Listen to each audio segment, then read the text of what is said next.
Good day, everyone. Welcome to our NSTP2 subject, National Service Training Program.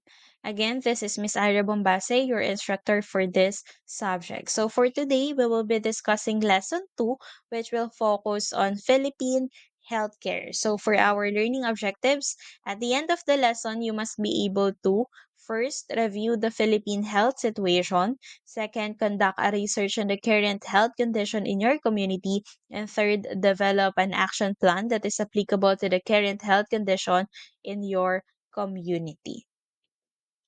Okay, so I have here 10 facts about healthcare in the Philippines. But before that, let me ask you, now you can type down below or comment in the comment section your answer to my question.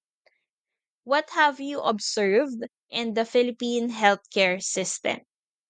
Kung kayo ay, na-ospital na, sana ay wag naman ano, ibig sabihin nun ay malakas ang pangangatawan at yun naman ang pinapanalangin at pinagsusumikapan nating lahat to be healthy, okay? But if ever you had experience coming to the hospital, kung ikaw man yung sakit kung ikaw man yung may sakit or kasama ka lang ng family member mo or any family member mo na nagkasakit, ano yung naobserbahan ninyo sa pribado o pampublikong ospital or any healthcare center? What have you observed?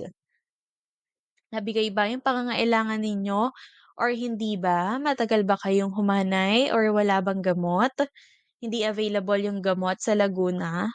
No, or kailangan pa magpunta ng Maynila para sa serbisyo or treatment na kinakailangan mo, kumbaga hindi accessible sa local area? Or what else? Let me know.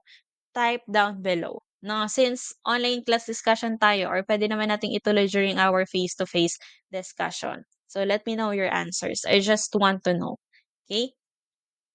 So the World Health Organization or WHO labels a healthcare system as well functioning if it provides impartial access to quality healthcare regardless of paid dimensions while protecting them from financial consequences of poor health. Okay? So sabi ng WHO or World Health Organization, well-functioning daw or efficient or effective ang isang healthcare system kung naibibigay ng buo yung pangangailangan mo. Impartial means hindi 25% lang, hindi 50% lang, hindi 75% lang, no, ng kinakailangan mong health service, kundi well-functioning siya kapag naibibigay yung full, yung 100%. Regardless kung nasa private hospital ka, regardless kung nasa public hospital ka, regardless kung sobrang mahal ng hospital bill mo, no?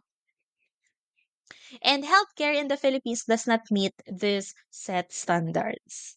So the bottom line is hindi well-functioning daw ang healthcare system sa Pilipinas. Okay? So introduction pa lang yan ha, wala pa tayo sa number 1.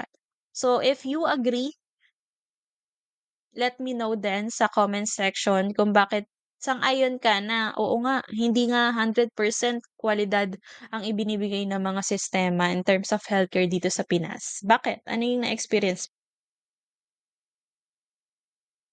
Okay, so let's start with the one or number one fact about healthcare in the Philippines. The WHO refers to the Filipino healthcare system as fragmented. When we say fragmented, para siyang vase or paso na basag.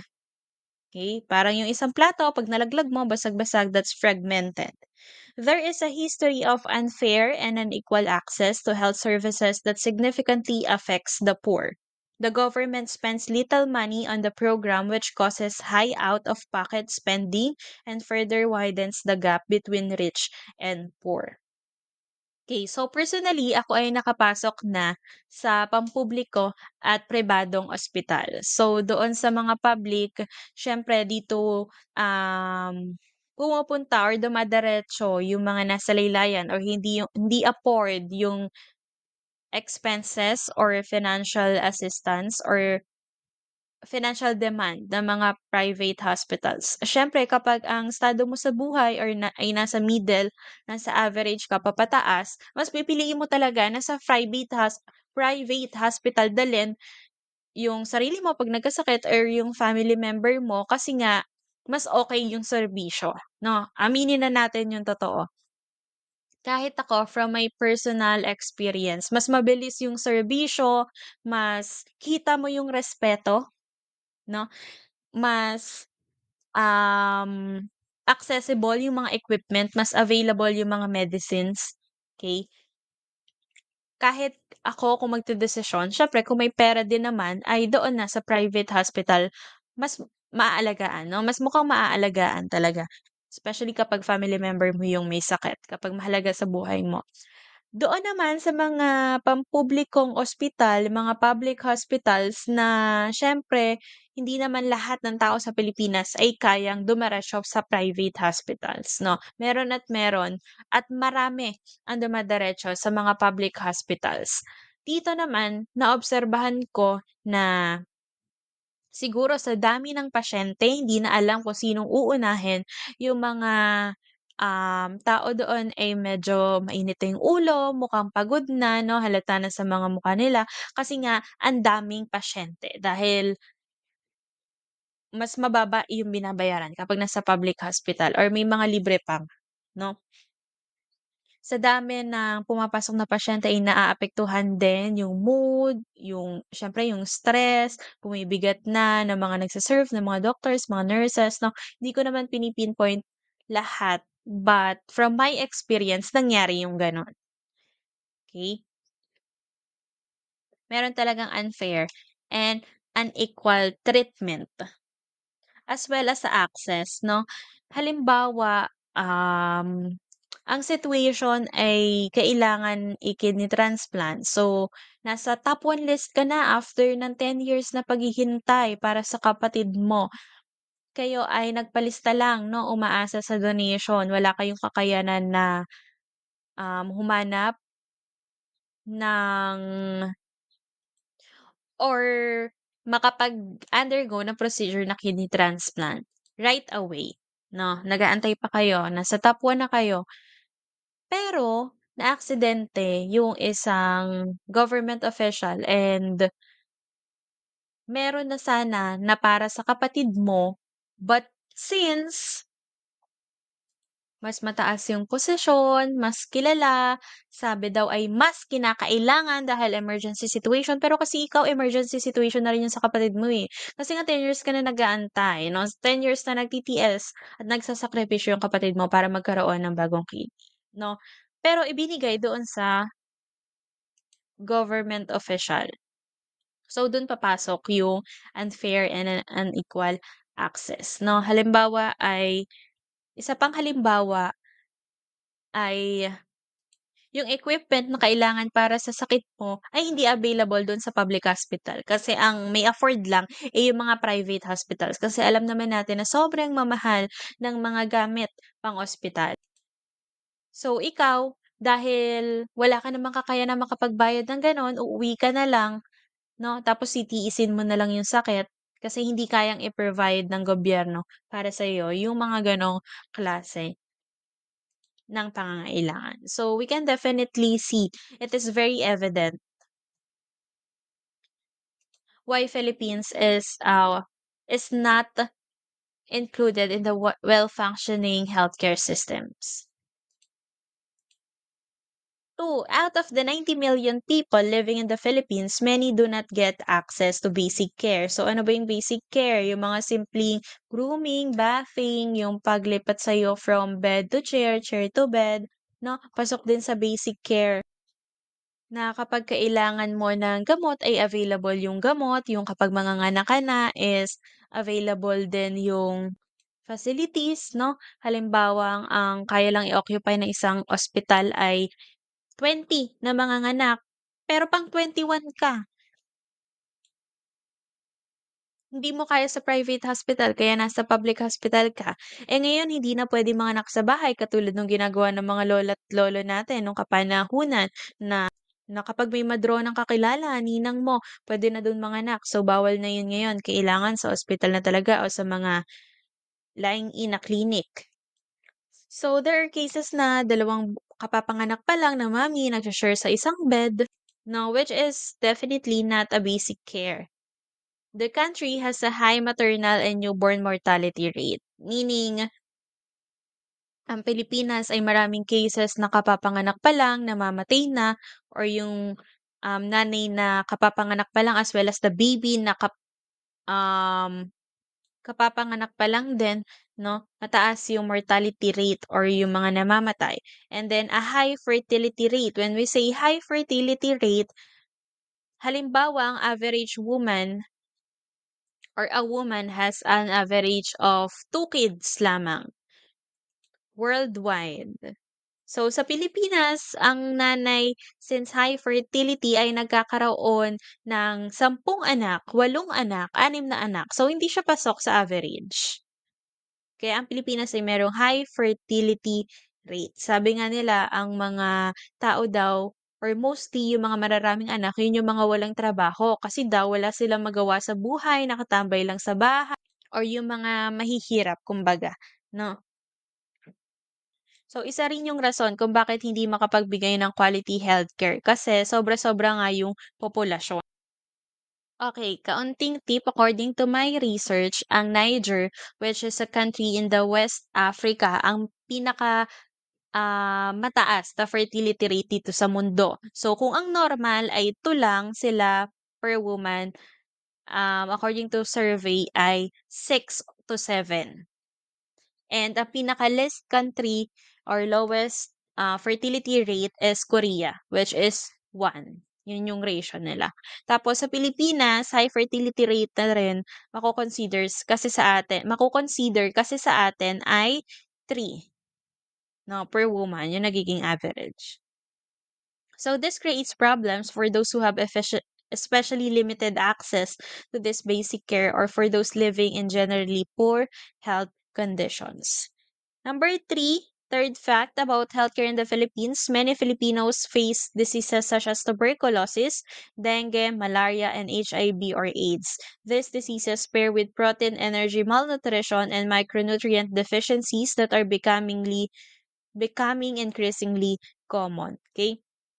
So dahil din sa kahirapan ng buhay, no? Halimbawa, yung kapitbahay mo, ang sinasahod lang ay minimum wage, 'no? Hindi naman natin sila hinuhusgahan, pero kasi yung minimum wage earner sa totoong buhay or kung titingnan natin yung realidad ng buhay ay hindi pag-provide ng mga basic needs, essential needs ng mga anak kung 10 yung anak, 'no? Halimbawa, magkano na ba ang sahod ngayon? Sabihin nating ang sahod ay 500, 'no, ₱520. Si tatay nagtatrabaho, si nanay ay hindi dahil nag-aalaga ng 10 anak, 'no, yung ₱500 per day ay pagkakasyahin sa 12 persons. So, paano naman mapagkakasya? Kasi maraming gastusin, napakamahal na ng mga bilihin ngayon, meron pang kuryente, meron pang tubig, mga gatas ng baby, mga damit, siyempre, 'no? Dahil sa hirap ng buhay, hindi na nakakain yung mga pagkain na merong sapat na nutrients para maging healthy ang isang tao, para hindi dapuan ng sakit.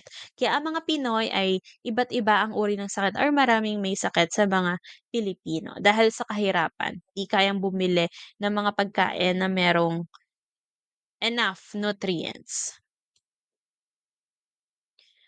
The fourth fact, the population is affected by a high prevalence of obesity along with heart disease. Okay? So, napakaraming ang may sakit dito sa Pilipinas. Napakaraming may sakit na Pilipino.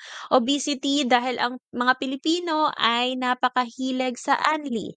No, mang inasal, anli rice, anli samgyup. Alam nyo ba na ang samgyup, 'di ba nag-originate siya sa South Korea? So, sa South Korea, ang samgyup pala ay hindi siya unli. So, per serving, another bayad yon. Sa dulo na lang nililista or bini-bill out. Sa Pilipinas lang talaga na 'pag narinig natin yung samgyup ay unli kaagad yung mentality or in most cases, siguro 9 out of 10, 'no? Basically 'pag samgyup unli. So, ang mga Pilipino talaga ay napakahilig sa unli. Kaya ang resulta ay obesity. Of course, kapag obese ka, malapit mo rin sa mga sakit katulad ng heart disease. And of course, kung napakaraming may heart disease, paano na may maisu-sustain ng healthcare system ng Pilipinas yung mga may sakit. Kung limitado lang yung mga equipment natin, limitado ang mga doctors natin, limitado ang mga nurses, mga tools natin. The fifth fact is healthcare in the Philippines suffers from a shortage of human medical resources, especially doctors. So ito na nga yung nabanggit ko kanina lang. This makes the system run slower and less efficiently. So, open truth na naman ito, no? Alam naman nating lahat na napakaraming pasyente at napakaunti ng mga doctors. So worldwide, ang ratio ng doctor to patients ay 17 doctors equals 10,000 patients. So paano naman magagamot ng isang doktor ang divide natin ha, 10,000 patients divide 17 doctors, 588.2. Sige, sabihin na natin na 588 na pasyente sa isang doktor. So, kawawa naman yung doktor, 'no? Hindi na nagamot. Hindi talaga magagamot yung gano'ng karami, magkakasakit na rin yung doktor. Okay. So, sa Pilipinas naman, ang ratio ng doctor to patient ay 1 = 25,300. So, this survey is according to 2023 study. So, napakarami, 'no? Kulang na kulang talaga, especially sa Pilipinas. Kaya sana ang mga gobyerno natin or yung mga non-government agencies ay makapag-provide ng scholarships for those students who wanted to or who are wanting to be part of the medical industry dahil yan ang kailangan natin. Sixth, Filipino families who can afford private health facilities usually choose this as their primary option. Private facilities provide a better quality of care than the public facilities that lower income families usually go to. So this is the reality, no? Kapag mayaman ka, first choice mo talaga ay private hospital. And kapag hindi ka naman kayamanan or wala ka talagang pambayad, no, doon ka sa public hospital. The public facilities tend to be in a rural areas that are more round down. These facilities have fewer medical staff and inferior supplies. Okay. So, syempre, yung mga private hospitals, sila yung may kakayanan nga dahil mayayaman yung mga pasyente nila, sila yung may kakayanan bumili ng mga updated na mga equipment, mga tools, wherein sa public hospital since usually ang nagpo-provide or nagfa-fund ay mga gobyerno. Syempre ang gobyerno ay hindi lang naman healthcare system ang pinagfo-focusan, meron ding other aspects like education, no? Like people or the Filipinos. So hindi rin naman nabibigay yung 100% para sa mga public hospitals. And then ang case pa ay kapag usually kasi ang mga public hospital, yun yung mga nasa provincial or probinsya, okay. Tapos yung mga public hospital, yun yung mga mahihirap marating, nasa kinadudulu-duluhan pa ng lugar ninyo, o bago pa maabot. Kaya yung mga services din ay hindi rin halimbawa makapag-donate kasi nga sobrang layo or mga NGOs natin. Siyempre yung mga medical staff mahihirapan din sila mag-adjust kung secluded yung area kung nasanay na sila halimbawa sa Maynila, bakit pa sila magmo-move sa probinsya? So that's the case. Next, number 7. Only 30% of health professionals employed by the government address the health needs of the majority. Healthcare in the Philippines suffers because the remaining 70% of health professionals work in the more expensive, privately run sectors. So, yung mga medical staffs natin, mas pinipili na nila na magtrabaho sa mga private hospitals compared sa public hospitals. Kasi nga, sa public hospitals, maraming pasyente siguro, it depends on their preference din naman or own decision, but there are cases na sobrang daming pasyente, siyempre mas stress sila and mas komportable na nga sila. Halimbawa na galing sila sa Maynila, so bakit pa sila magpupush doon sa mga hospitals na nasa secluded areas wherein yun yung usually mga public hospitals. But I'm hoping na there are still medical staffs who will still, kung ang principles nila ay makatulong. Siguro may mga magpu-push through pa rin sa mga public hospitals makapagbigay ng serbisyo. But I have nothing against those who are working in the private hospitals because that's their decision. If they are doing their job well, giving service to the people, I'm very thankful to them na, regardless of where they work. Number 8, to compensate for the inequality, a program called Doctors de Barrios and its private sectors decided to build nine cancer centers, 8 heart centers, and 7 transplant centers in regional medical centers. So, in the past 7 points or 7 facts, parang paning negative yung mga naririnig natin are mostly negative. So, this one, no, positive naman siya, nakakatuwa.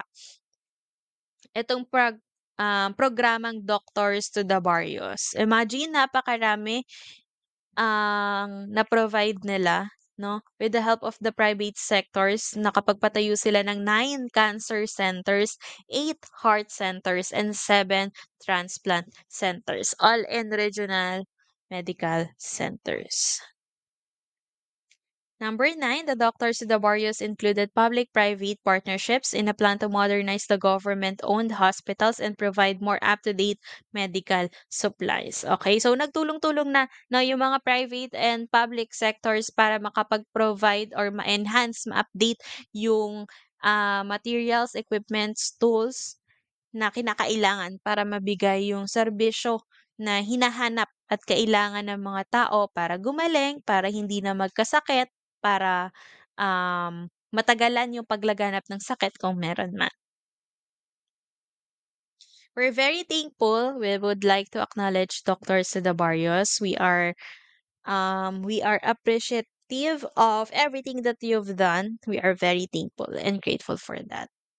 Okay, last one, number 10. More than 3,500 public health facilities were updated across the country. Nakakatuwa naman na positive yung kinatapusan ng 10 facts about healthcare in the Philippines. So that's it for our Lesson 2. Bigyan ko lang kayo ng overview kung ano nga ba yung ginawa ng Philippine government natin in response to the COVID-19 pandemic. Alam ko nung year 2019, year 2020 na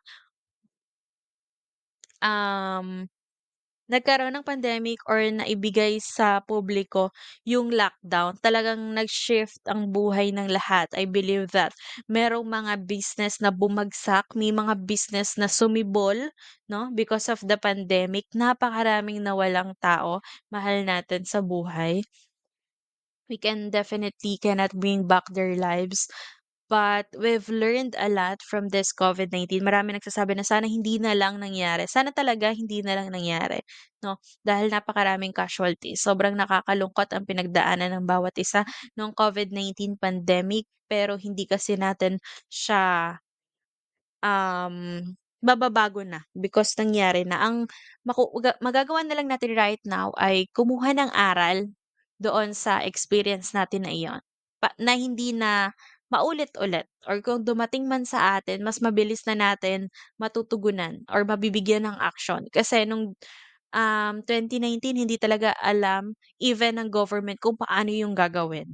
So, sobrang tagal ng action kaya nagkaroon din ng maraming casualties. Okay, so let's go over that. Alamin lang natin kung ano yung mga naging aksyon ng gobyerno natin. So both the national government and local governments, when you say national government, ito yung pinamumunuan ng mga presidente natin, President BBM, our Vice President, no? And local governments, when you say local, ito yung lokal na pamahalaan, no? Yung mayor natin, kapitan natin, mga konsehal natin.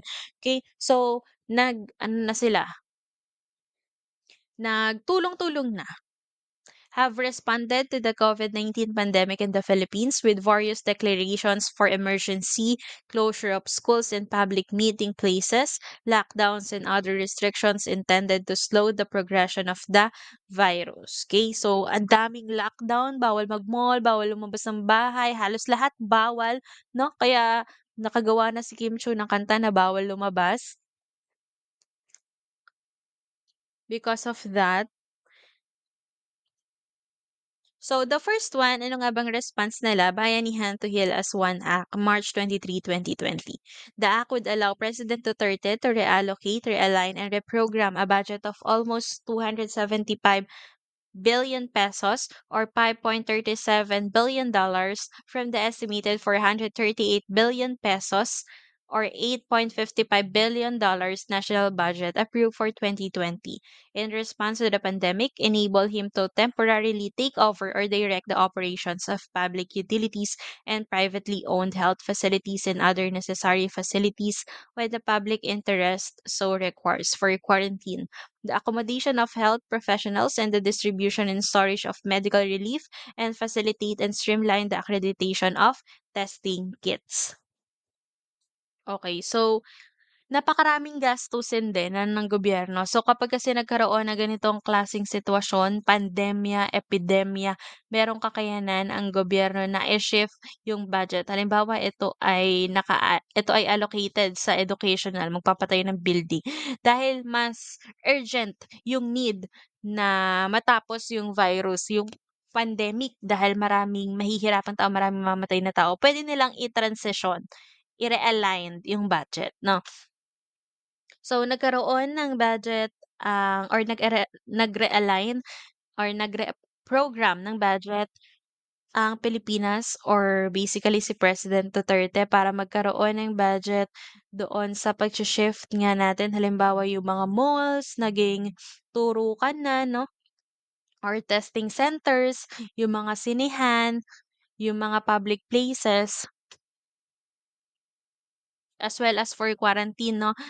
Priority natin yung mga healthcare officials or healthcare professionals natin because sila yung pinakakinakailangan natin or frontliners noong panahon ng pandemya. The second na ginawa is the Universal Healthcare. The Philippine Health Insurance Corporation PhilHealth announced that it would provide 30 billion or $581 million worth of advance payment to its accredited health facilities for healthcare providers to obtain the liquid capital required to efficiently respond to the crisis. PhilHealth also subsuded some of its policies on its members. It waived the 45-day coverage and single period of confinement policies while extending payment deadlines until the end of April and the failing period of claims from 60 days to at least 120 days.